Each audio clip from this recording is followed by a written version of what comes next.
June 16, 1944, Saipan, late afternoon. Heat shimmered above the coral, and the air was sour with cordite and diesel when Japanese officers of the 43rd Infantry Regiment lifted binoculars toward the ridge that ought to have stopped the Marines cold. Through the glass, they saw shapes that made no tactical sense. Squat, snub-nosed machines nosing forward in line abreast, blades low, engines barking, throwing up a white spray of crushed coral. Bulldozers, civilian earth movers, yet nothing about them looked civilian now. Boilerplate and timber shields wrapped their noses. Sandbags curtained the driver seats. A 30 caliber here, a 50 there chattered from improvised pintles. The officers hesitated, certain at first it must be a new American tank. Then certain again that lunge mines and satchel charges would halt it. By hour's turn, the dozers hit the first wire belts, blades biting, the coral soil rolling like a bow wave. Stakes snapped.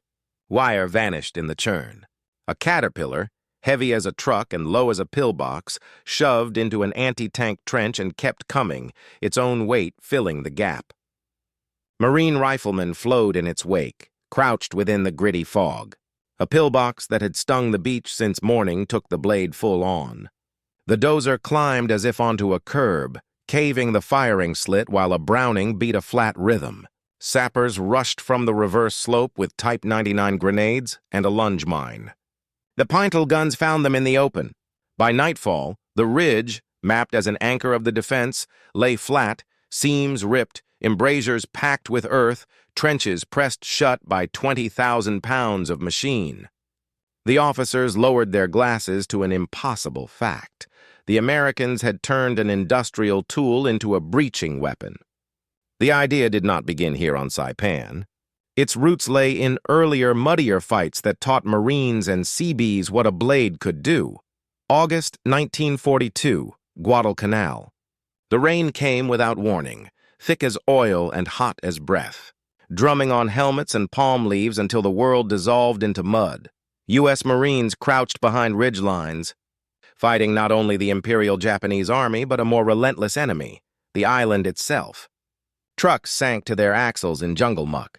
Jeeps spun helplessly in ruts that filled faster than men could dig them out. Coral ridges cut through tire treads like razors, and every step in the swamps around the Lunga River sucked at boots with a pull that felt almost alive. Guadalcanal did not just resist invasion, it devoured it. At Henderson Field, the Marines learned this the hard way. Each rainfall turned the airstrip into a soup of coral dust and brown water. Bombers and wildcats bogged down where they landed. When shells from Japanese artillery began to walk across the field, there was nowhere to hide and no way to move. The only salvation came from the Navy's construction battalions, the Seabees, arriving with lumbering Caterpillar D7 and D8 bulldozers lashed to the decks of cargo ships. These machines, more familiar on American highways than battlefields, became lifelines. Under mortar fire, Seabee operators pushed rubble aside, filled shell craters, and carved drainage ditches to keep the strip open. When Japanese raiders strafed the field, the same dozers dragged burning aircraft to safety, their tracks leaving deep black grooves through the mud and ash. But the cost was high. The yellow paint of Caterpillars turned gray with soot and blood. Japanese snipers quickly learned to pick off the drivers, unarmored silhouettes sitting high and exposed. In response, Marines scavenged boilerplate from wrecked ships, welding it around cabs to deflect bullets. It was crude, uneven, and heavy, but it saved lives. By the end of 1943, the lesson was burned into every island landing. Engineering was survival.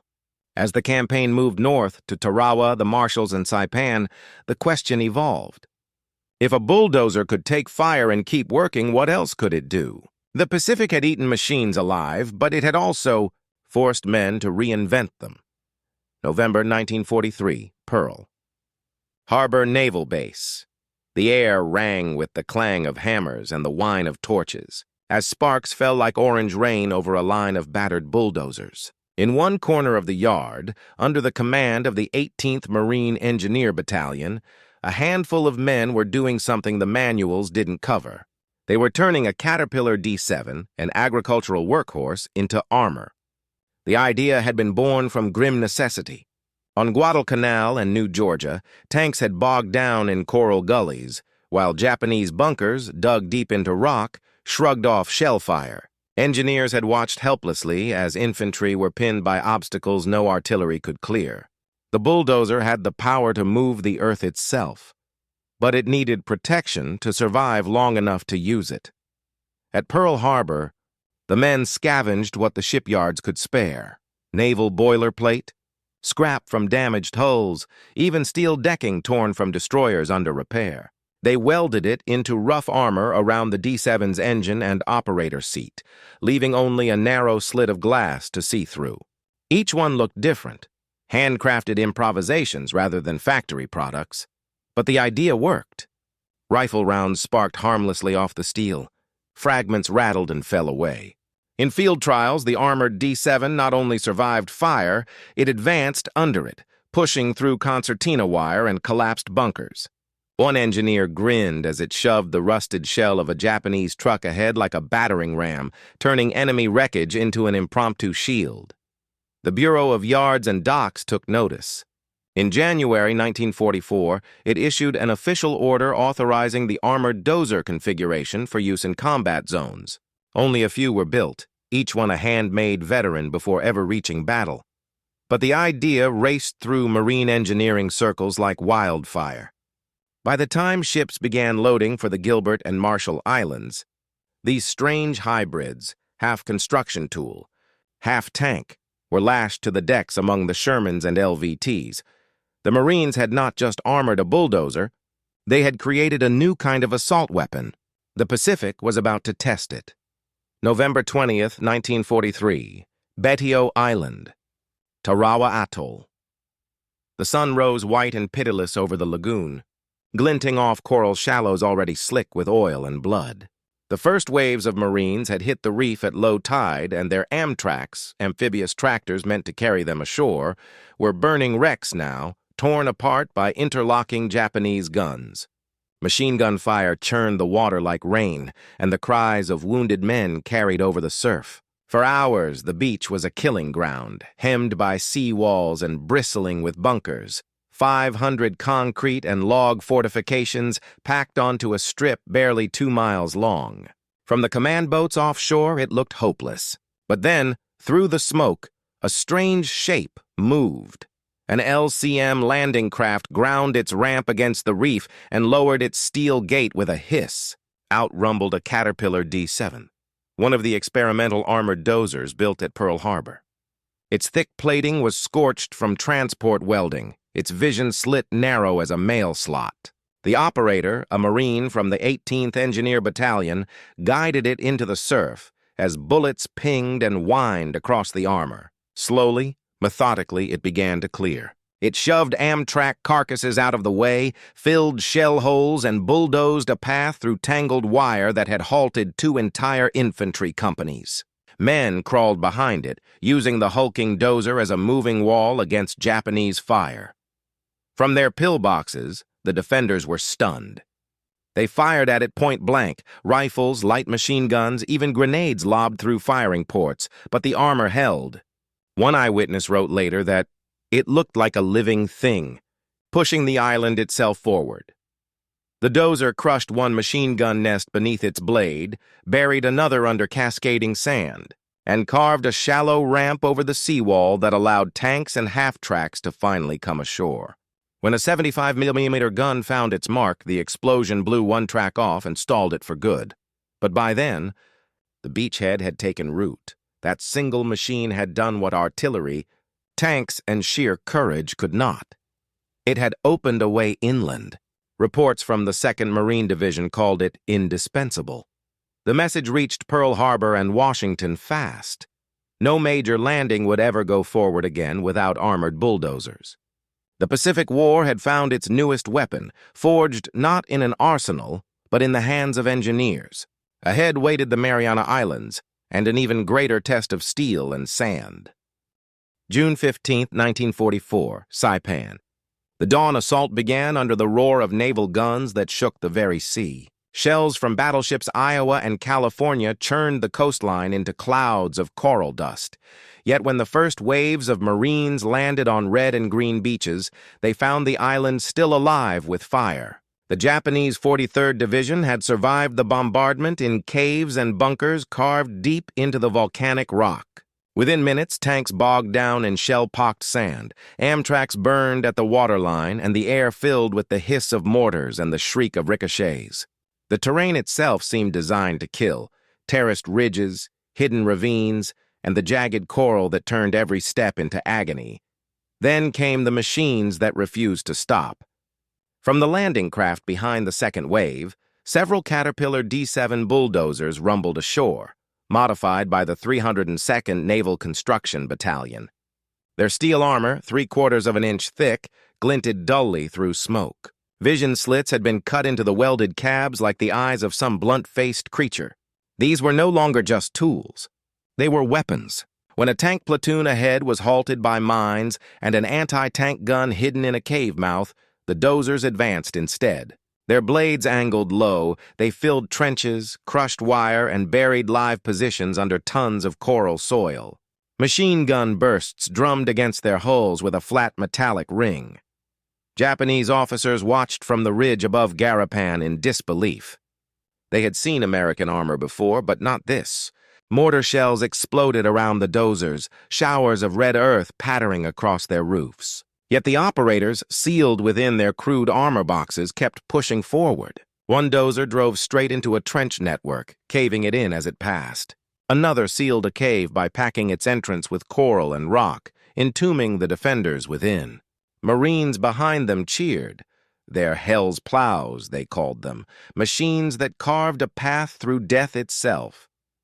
When one armored dozer finally reached the lower slopes of the ridge, its blade bit deep and broke open a passage. Infantry surged through the gap, overrunning Japanese positions that had stalled the advance for 2 days. By nightfall, the ridge was in American hands. The lesson was written in the wreckage. With armor and ingenuity, even a bulldozer could become an assault weapon. From Saipan onward, the Marines would never fight without them. The Pacific War was entering the industrial age of improvisation, July 1944, Guam. The island trembled under the weight of naval bombardment as the 3rd Marine Division came ashore, waves of men and machines surging toward the tangled jungles beyond Asan Beach. The Japanese had honeycombed the ridges with bunkers and spider holes, their guns overlapping every trail. Yet this time, the Marines carried something new in their arsenal: refined, coordinated, and battle-tested, the armored bulldozer. The crude prototypes from Saipan had evolved. Seabee engineers, hardened by months of combat, had learned to perfect their craft. Using salvaged tank tracks, they bolted extra protection onto the flanks of their D-7s.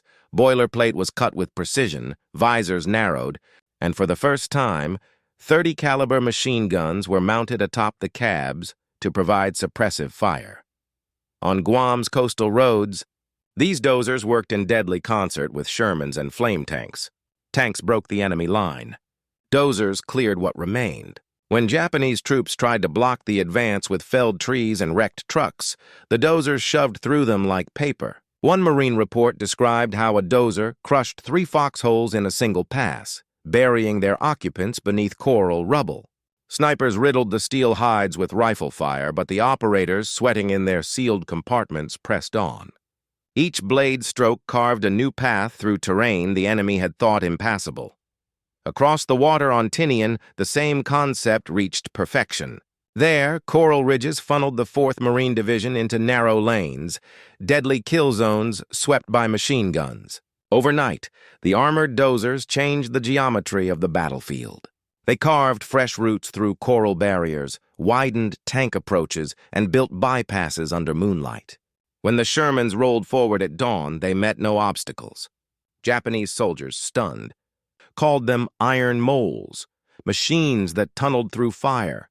Captured diaries spoke of the terror these metal beasts inspired, the sense that the earth itself was turning against them.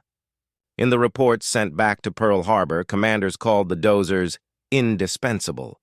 From Guam and Tinian onward, no invasion plan would be written without them. The Pacific's engineers had taken an instrument of peace and perfected it for war. Autumn, 1944, Tokyo. In a dim office within the Imperial General Headquarters, clerks pored over field reports from Saipan, Guam, and Tinian. The pages were grim reading, repeated references to a strange new American weapon that defied destruction. Enemy construction vehicles have become invulnerable to small arms, one intelligence summary read. They behave as moving fortresses, filling our trenches and crushing our defenses. The words, translated later by Allied analysts, captured both the confusion and the dread spreading through the Japanese ranks. The enemy was used to tanks, but not to bulldozers turned into engines of annihilation. In the field, the fear was personal. On Saipan, officers had ordered snipers to aim at the tiny vision slit of the dozer's cab. Marksmen emptied magazines until barrels smoked, yet the machines kept moving. On Tinian, demolition squads buried mines beneath likely approaches, but the dozer's weight only detonated the charges too early, leaving the steel beasts unharmed. Reports from the 43rd Division told of men trapped inside bunkers as earth was forced into the openings like water, sealing them alive. For many, it seemed the Americans had invented a new class of tank, one designed not merely to kill, but to erase. Rumors moved faster than fact. In the Philippines, Japanese troops spoke of unstoppable plows that devoured everything in their path. On Okinawa, defenders dug secondary trenches behind their primary lines, not for tactical depth, but in futile hope that the machines would bog down before reaching them. Soldiers began to recognize the sound, the low, uneven growl of a diesel engine, and panic spread before the first American shot was fired. The Americans soon learned to exploit this dread. At night, Marine engineers would idle their armored dozers near Japanese positions, letting the engines growl through the dark. The sound alone broke resolve. Men who once swore to die at their posts abandoned them before dawn. By war's end, the myth of the iron moles had become as potent a weapon as any rifle. The bulldozer had conquered not only the Pacific's terrain, but the enemy's will to resist. Peoria, Illinois, 1943. The clang of presses and the rhythmic thud of steel echoed day and night inside the Caterpillar Tractor Company's vast assembly halls. What had once been the steady hum of peacetime production, machines built for farms, highways, and construction, had become the heartbeat of a nation at war. Rows of D7 and D8 tractors rolled off the line, their yellow paint soon to be replaced by navy gray or marine green. Between 1941 and 1945, Caterpillar would produce more than 51,000 tractors for the Allies, each one destined for battlefields that no farmer could have imagined. From Peoria's factories to Pacific beaches, a supply chain of staggering complexity kept the steel beasts moving.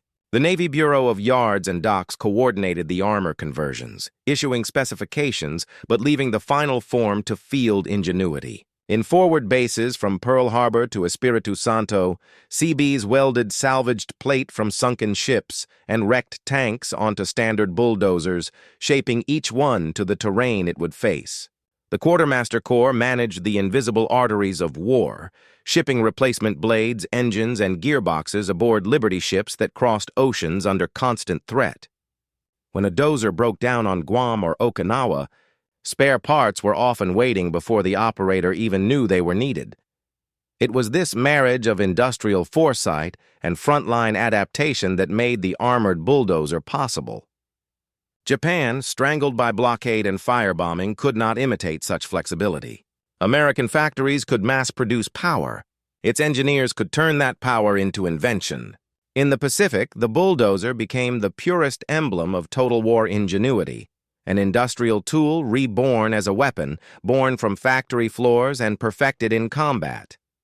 As the island-hopping campaign pushed toward Iwo Jima and Okinawa, each new landing would carry with it not just soldiers and tanks, but the sound of American industry itself roaring across the beach. February 19, 1945, Iwo Jima. The sky was gray with volcanic dust and smoke as the first waves of Marines clawed their way onto the island's southern beaches. The black sand swallowed boots and treads alike, and every step toward the interior felt like wading through ashes. From the cliffs of Mount Suribachi, Japanese artillery zeroed in with terrifying precision, each shell erupting in showers of molten stone. It was, one Marine later wrote, like landing on the moon, if the moon shot back. Yet into this inferno came the Bulldozers, the 133rd Naval Construction Battalion, Seabees trained in both engineering and combat, brought their armored Caterpillar D-7s ashore behind the first tank waves.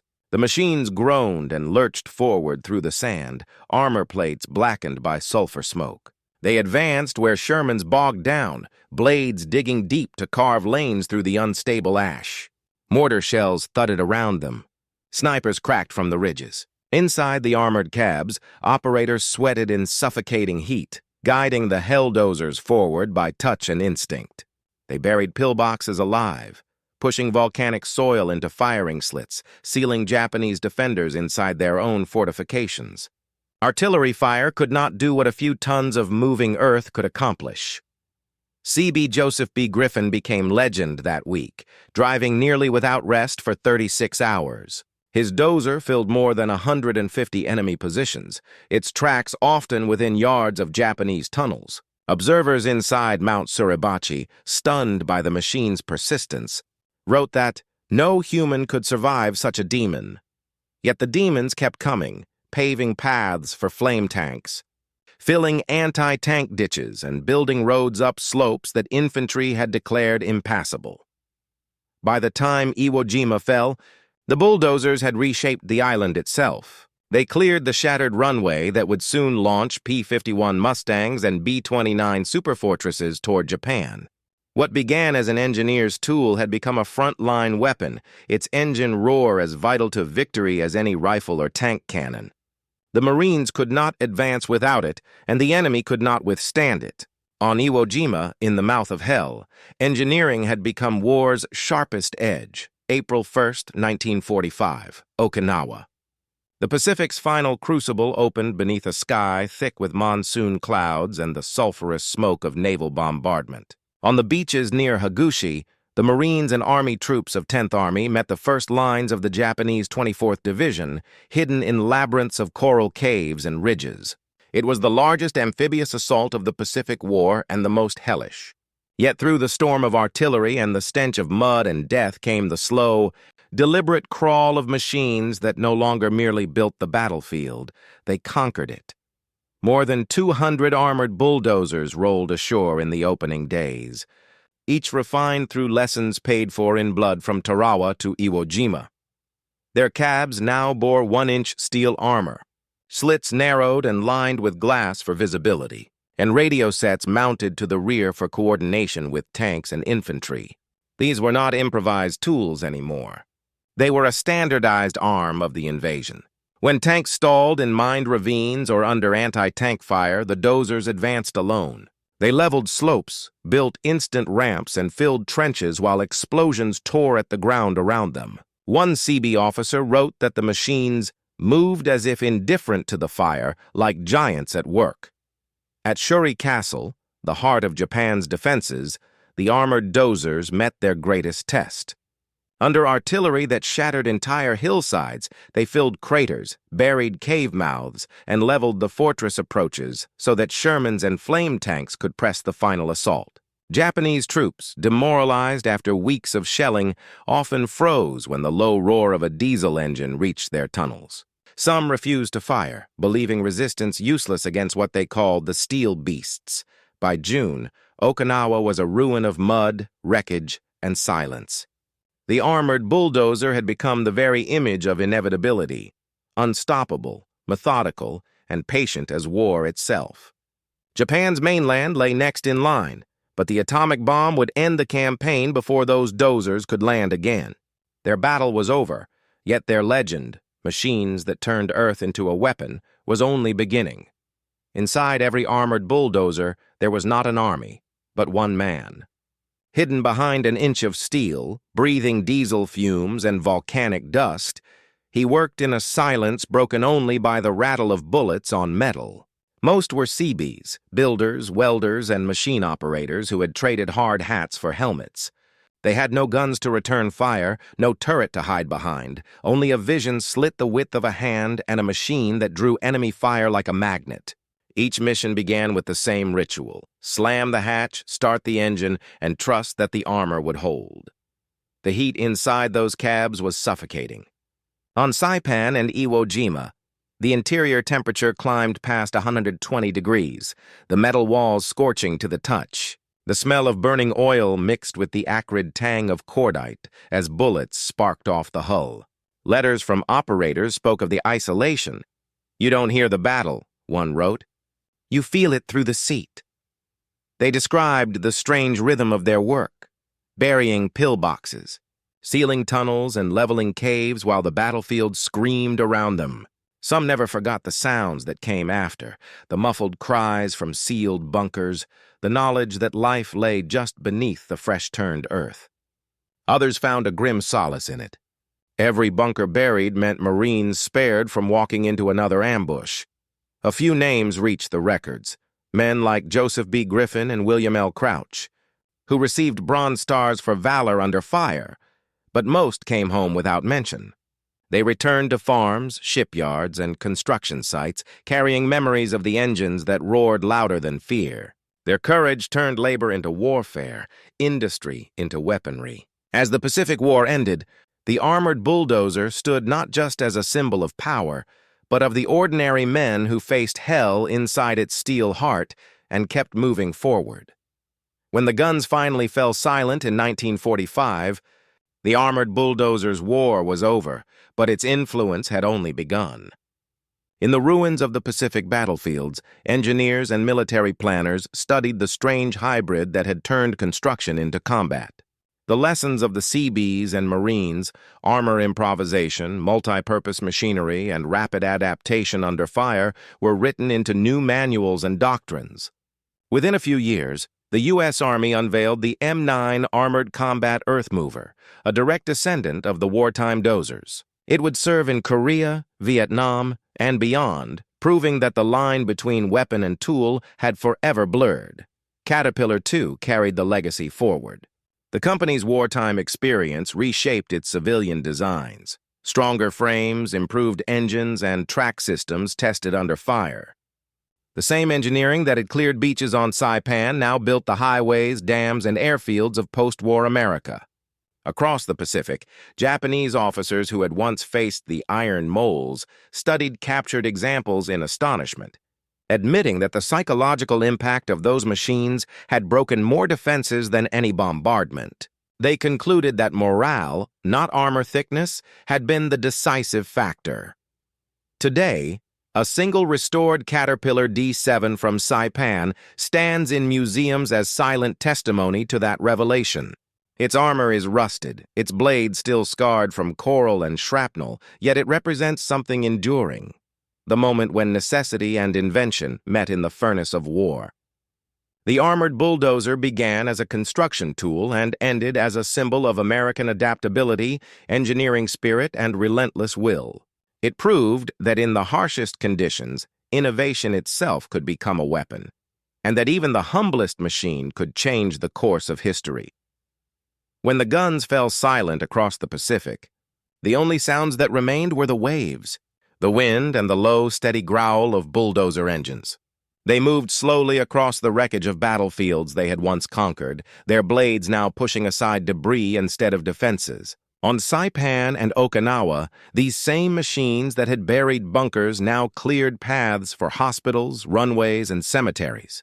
They dug graves for the fallen, American and Japanese alike, and leveled ground for the airfields that would soon carry supplies, not bombs. The island fortresses of war were being reshaped for peace by the very engines that had helped destroy them. Japanese civilians watched in quiet disbelief as the iron monsters they once feared became builders. The paradox was complete. Machines of war turned architects of renewal. The armored bulldozer's steel blade had crushed coral, concrete, and willpower, but it also carved the foundation of a new Pacific. For the Marines and Seabees who had driven them, every dent in the armor told a story of exhaustion, courage, and survival. They had learned that even in war's darkest hour, ingenuity could be a weapon as powerful as any rifle. Those who once looked upon these machines with terror now understood their true message. Progress and destruction are born from the same hands. In the Pacific, the bulldozer had proved that the tools of creation could become instruments of victory and, in time, of healing. Thus ended the day when bulldozers became warriors and began the day when they rebuilt the world they had fought to save.